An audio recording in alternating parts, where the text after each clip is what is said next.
No se trata de lo que sabes, sino de lo que puedes demostrar. Esa frase legendaria de Training Day ha resonado en las salas de cine desde 2001. Pero hoy, vamos a demostrarte 20 cosas que no sabías sobre esta obra maestra. Además, un dato curioso tan sorprendente que podría cambiar para siempre tu perspectiva sobre esta película. Desde castings fallidos hasta momentos dignos de un Oscar improvisados, pandilleros reales en el set y una escena que casi se eliminó de la película final. Prepárense. Esta será una aventura para la que ni siquiera Alonzo Harris podría haberlos preparado. Nacida de un escándalo real, el guionista David Ayer no se inventó esta historia. Escribió el guión en 1995, basándose directamente en los crecientes rumores de corrupción dentro del Grupo Especial Anti-Gangas del Departamento de Policía de Los Ángeles, LAPD. Cuando el infame escándalo de Rampart estalló públicamente a finales de la década de 1990, confirmó todo lo que Ayer había plasmado en el guión. Agentes plantando pruebas, roubando drogas e incluso disparando a sospechosos desarmados. Todo era real. El propio Ayer creció en los barrios que aparecen en la película y utilizó su conocimiento personal y sus observaciones a pie de calle para plasmar la cruda autenticidad del guión. El hecho de que la realidad alcanzara a la ficción le dio al proyecto el impulso necesario para finalmente realizarse. Training Day. No solo se inspiró en la corrupción, sino que prácticamente la documentó. Los Alonzo y Jake originales. Aquí tienes un dato curioso sobre el reparto que te dejará boquiabierto. Antes de que Denzel Washington y Ethan Hawke pisaran el plató, el plan original era que Samuel L. Jackson interpretara a Alonzo Harris y Matt Damon a Jake Hoy. El director Davis Guggenheim iba a dirigir el proyecto como una película independiente. Pero todo cambió cuando Denzel Washington se unió al equipo. Washington estaba tan comprometido con su visión del personaje que solicitó personalmente que Guggenheim fuera reemplazado por Antoine Fuqua, un director que, según él, podía aportar la energía cruda e implacable que la historia requería. Fue una jugada audaz y poderosa que, en última instancia, marcó el rumbo de toda la película. ¿Te imaginas una versión sin Denzel? Eminem casi interpretó a Jake. Hablando de sorpresas en el reparto, a Eminem le ofrecieron el papel de Jake Hoy. Sí, el mismísimo Slim Shady podría haber sido el compañero novato e ingenuo de Denzel Washington, pero Marshall Mathers rechazó el papel porque ya se estaba preparando para su debut como actor en 8 Mile, que se estrenó un año después, en 2002. Es fascinante imaginar lo diferente que habría sido el día de entrenamiento con un rapero como coprotagonista. Pero Eminem no era el único nombre en la contienda. Tobey Maguire, Paul Walker, Freddie Prinze Jr., Ryan Fipe y Scott Speedman audicionaron para el papel de Jake antes de que Ethan Hawke finalmente se hiciera con él. El profundo compromiso de Tobey Maguire. Tobey Maguire no solo audicionó, sino que se entregó por completo. Maguire estaba tan decidido a conseguir el papel de Jake que pasó 2 meses enteros acompañando a agentes encubiertos de narcóticos en Los Ángeles. Incluso subió de peso para dar el perfil. Estuvo a punto de ser elegido. Pero cuando la agenda de Ethan Hawke finalmente se liberó, el director Antoine Fuqua optó por su primera opción. Necesitaba a alguien con un toque oscuro para empezar. Creo que eso lo hizo más interesante. Maguire fue descartado y Hawke ocupó su lugar. Debió de dolerle, sobre todo después de ese nivel de compromiso. Pero el destino tenía otros planes para Maguire. Tan solo un año después, se pondría un traje muy diferente como Peter Parker en Spider-Man. El rodaje se desarrolló en territorio de pandillas. Antoine Fuqua no quería que Training Day pareciera un plató de Hollywood. Quería que transmitiera peligro porque, en efecto, era peligroso. Gran parte de la película se rodó en exteriores en algunos de los barrios más conflictivos de Los Ángeles, incluyendo zonas donde nunca antes se había permitido el acceso a equipos de filmación. Fuqua obtuvo permiso de los líderes de pandillas locales para rodar dentro del complejo de viviendas Imperial Courts en Watts, algo inédito para una gran producción. Se contrató a miembros reales de pandillas como extras, quienes aparecieron de fondo en escenas clave, incluyendo el enfrentamiento final. Cuando Denzel Washington llegó al set en esos barrios, la gente se congregó para aclamarlo. La línea entre la película y la realidad se desdibujó cada día de ese rodaje. Denzel se convirtió en Rafael Perez. Denzel Washington no solo interpretó a un policía corrupto, sino que basó el personaje de Alonzo Harris en uno real. Rafael Perez era un agente de narcóticos del Departamento de Policía de Los Ángeles. LAPD, que estuvo en el centro del escándalo de Rampart. Fue sorprendido robando cocaína de los depósitos de pruebas e implicando a decenas de compañeros. Washington estudió a Pérez e incluso se dejó crecer una perilla para parecerse a él. El director Fuqua quería que Alonso se sintiera parte de una organización más grande, no solo un individuo aislado y corrupto. Washington comprendía ese instinto a la perfección. En una ocasión, describió al personaje diciendo que Alonso había hecho su trabajo demasiado bien, aprendiendo a manipular y a traspasar los límites hasta volverse indistinguible de los criminales a los que se suponía que debía perseguir.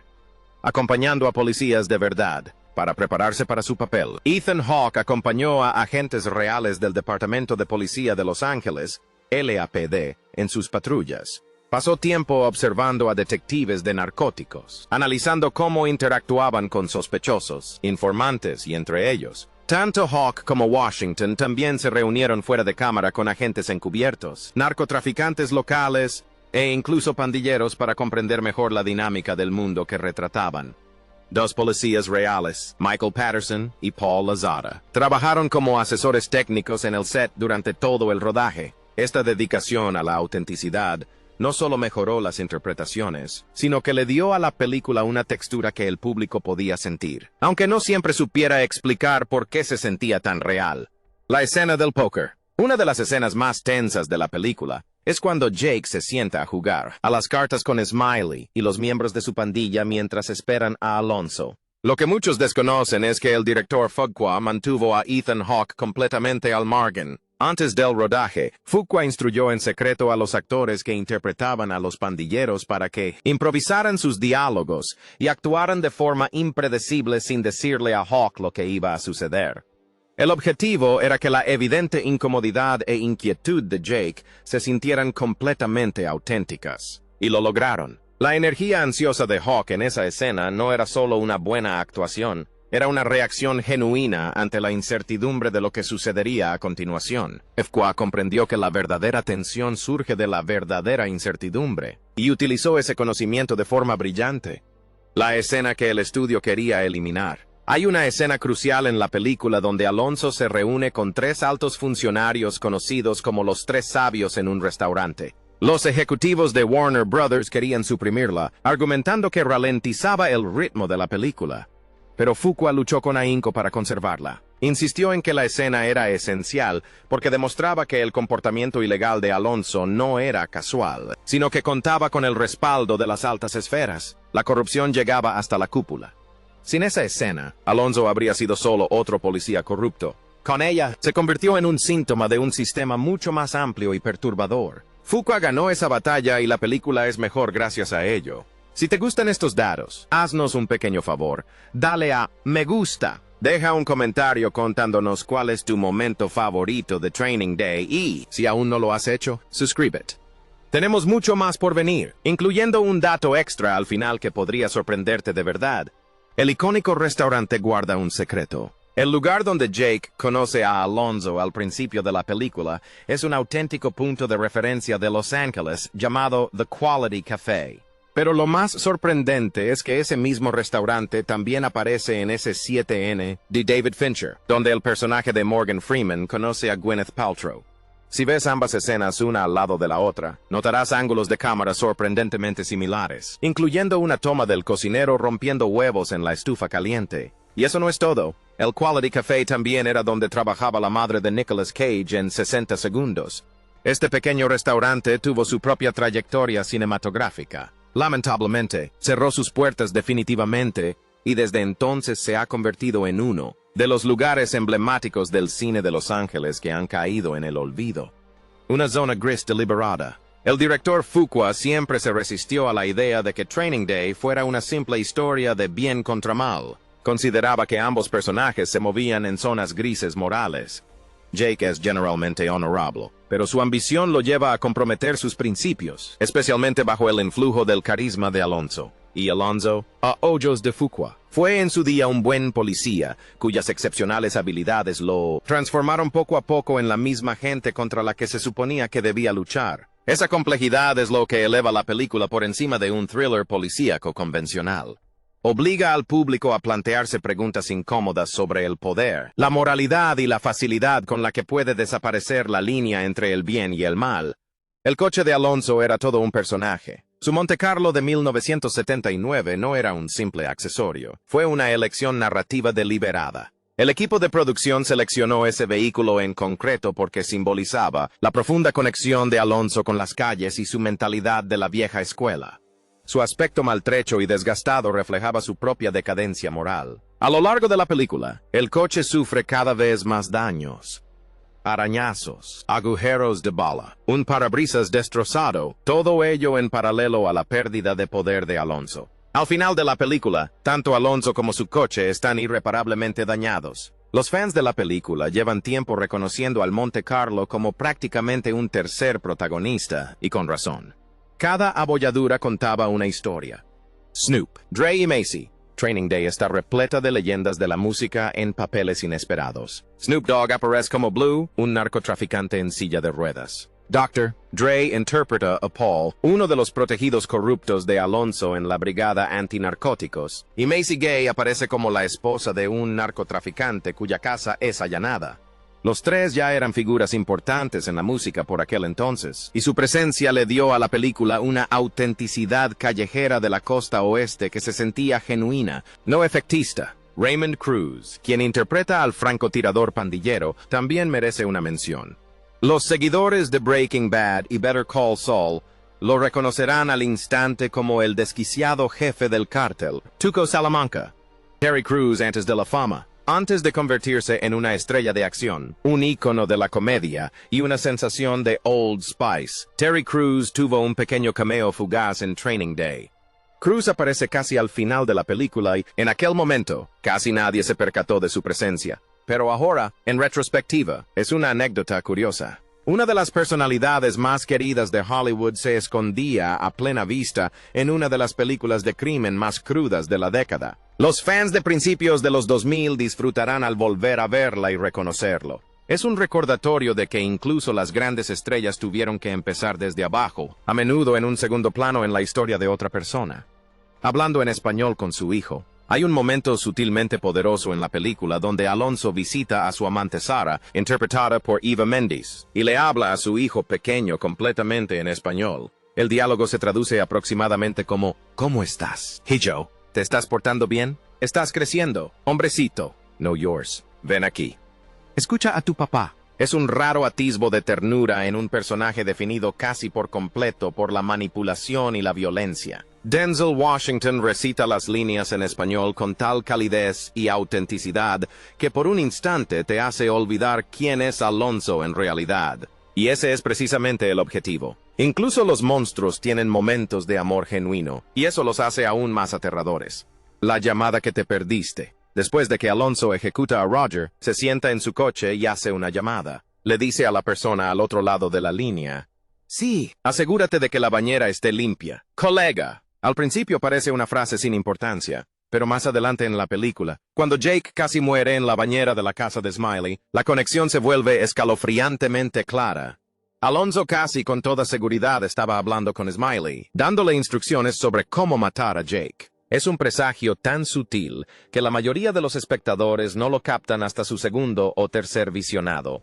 El guión de David Ayer está repleto de este tipo de detalles ocultos. Pequeños detalles que recompensan la atención y hacen que cada vez que se vuelve a ver la serie se sienta como algo nuevo.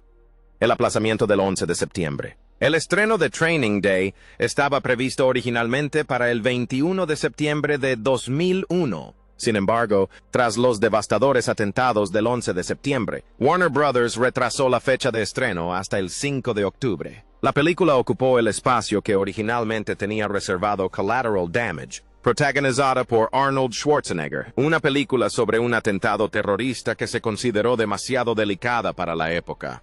Sorprendentemente, la banda sonora de la película ya había sido lanzada el 11 de septiembre por Priority Records. A pesar del retraso, Training Day se estrenó en el número 1 de la taquilla, recaudando más de $22 millones en su primer fin de semana y llegando a ganar casi $105 millones en todo el mundo con un presupuesto de $45 millones. Se hizo historia en los Oscar. La interpretación de Denzel Washington como Alonzo Harris no solo recibió elogios de la crítica, sino que hizo historia. Su premio a Mejor Actor en la 74, primera edición de los premios Oscar, lo convirtió en el segundo hombre afroamericano en ganar en esa categoría. El Oscar es para Amo mi vida, Denzel Washington, tras la victoria de Sidney Poitier en 1964 por Los Lirios del Valle. Eso supone un lapso de casi 4 décadas. Ethan Hawke también fue nominado a Mejor Actor de Reparto. Aunque no se llevó el premio, el American Film Institute clasificó posteriormente a Alonzo Harris como el 50, mejor villano de cine de todos los tiempos. El propio Washington ha declarado que Alonzo es su papel favorito, el que más disfrutó interpretando. Y, sinceramente, se nota en cada fotograma. La escena de King Kong estuvo a punto de perderse, un detalle que hará sudar a los cinéfilos. La icónica escena de King Kong, la que probablemente le valió el Oscar a Denzel Washington, se filmó en una sola toma, y esta quedó ligeramente desenfocada. El director Fuqua consideró eliminarla debido a este fallo técnico, pero su editor lo convenció de que la actuación era tan poderosa que ningún espectador notaría el enfoque suave. Tenía razón. La escena se convirtió en uno de los momentos más citados y referenciados de la historia del cine. Fuqua recordó más tarde que, cuando la filmaron, miembros reales de pandillas en el set se le acercaron después y le dijeron, «¡Esto es un éxito!». Incluso ellos sabían que algo legendario acababa de suceder. Y no se lo pierdan. El dato adicional que viene a continuación está directamente relacionado con este momento. Una secuela para televisión que casi se hizo realidad. Tras el enorme éxito de la película, Warner Brothers exploró varias opciones para continuar la historia. Hubo rumores de una secuela directa a video ambientada años después, con un Jake más maduro y sabio guiando a un nuevo recluta afroamericano. Ese proyecto nunca se concretó. Sin embargo, el director Fuqua sí desarrolló una serie de televisión sobre entrenamiento policial para CBS, que se estrenó en 2017. La serie invirtió la dinámica racial. Bill Paxton interpretó al policía veterano corrupto y Justin Cornwell al novato idealista. Trágicamente, Bill Paxton falleció durante la primera temporada y la serie fue cancelada poco después. El legado de Training Day siguió llegando a nuevas audiencias, aunque la versión televisiva nunca logró capturar la chispa de la original. Dato curioso, la frase más icónica de Training Day, posiblemente una de las frases más icónicas de todo el cine, fue completamente improvisada. El guión original de David Ayer mostraba a Alonzo enfurecido durante la confrontación final, gritando cosas como, «Voy a quemarlo todo y marcharme, a ver qué pasa». Frases sólidas, pero no legendarias. Entonces Denzel Washington se puso delante de la cámara y algo se apoderó de él. Empezó a despotricar, a amenazar, y entonces pronunció esas palabras inolvidables que resonarían en la cultura popular durante décadas. El director Fuqua quedó tan atónito que se giró hacia su camarógrafo y le susurró que esperaba que lo hubieran grabado, porque probablemente no lo volverían a conseguir. Cuando terminó la toma, Denzel se acercó exhausto y dijo que ni siquiera sabía de dónde había salido. Washington estimó más tarde que entre el 30 y el 40% de su actuación fue improvisada. Ese único momento sin guión se convirtió en la imagen que define la película, la pieza central de su campaña para el Oscar y uno de los actos de instinto creativo más electrizantes del cine. Eso no es solo un hecho, es una leyenda. Training Day no solo nos regaló una de las mejores actuaciones de la historia del cine. Desató un debate sobre el poder, la corrupción y la delgada línea que separa el orden del caos. 25 años después, sigue impactando con la misma fuerza, sigue generando debates y sigue poniéndonos los pelos de punta cada vez que Alonzo entra en ese Montecarlo. Si has llegado hasta aquí, eres oficialmente parte del club de repetición y no nos lo tomamos a la ligera. Aquí está tu reto. Si puedes nombrar los 21 datos de este video sin volver a verlo, puedes decir legalmente que eres King Kong. Si no, suscríbete, dale a me gusta y deja un comentario, porque claramente necesitas otro día de entrenamiento con nosotros. Ahora, quiero saber tu opinión. ¿Qué momento de esta película aún te pone la piel de gallina? Y, lo que es más importante, ¿qué película deberíamos volver a ver? Déjanos tu sugerencia en los comentarios. Leemos todos y tu recomendación podría convertirse en nuestro próximo video.